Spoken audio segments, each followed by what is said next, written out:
¿El contraste causa realmente la lesión renal aguda o estamos culpando al contraste de algo mucho más complejo? Cuando hablamos de lesión renal aguda, muchas veces asociamos al medio de contraste como el único culpable. Pero este artículo plantea algo realmente mucho más complejo. La lesión renal aguda asociada al medio de contraste es multifactorial, es decir, no depende solamente del medio de contraste.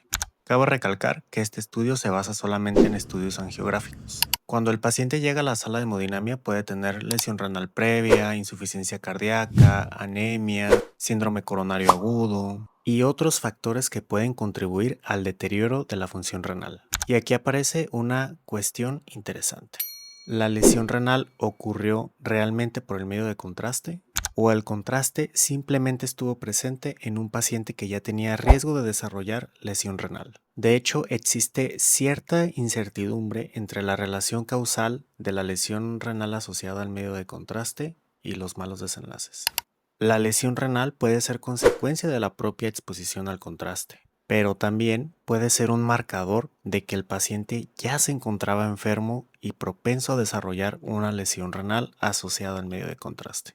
Ahora bien, esto no significa que las características del medio de contraste sean irrelevantes. El artículo destaca varios factores que nosotros podemos desarrollar directamente con nuestro trabajo en sala. El primero es el volumen. Una mayor exposición al medio de contraste se relaciona con un mayor riesgo de desarrollar lesión renal aguda asociada al medio de contraste. Y esto es particularmente interesante para nosotros porque cada angiografía que hacemos significa una mayor carga de volumen en cuanto al medio de contraste administrado. El segundo factor es la osmolaridad. Los medios de contraste de alta osmolaridad tienen un mayor potencial de producir alteraciones renales, relacionadas entre otros mecanismos con vasoconstricción y estrés oxidativo. Por eso, actualmente utilizamos medios de contraste de baja osmolaridad o isoosmolares. Pero aquí aparece un factor que muchas veces pasa desapercibido, la viscosidad.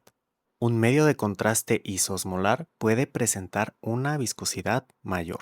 Y esta característica puede disminuir la velocidad del flujo tubular y prolongar el tiempo de permanencia del medio de contraste en el riñón, contribuyendo a alteraciones de la hemodinámica renal. Entonces, algo que vale la pena recordar, isosmolar no es necesariamente inofensivo para el riñón.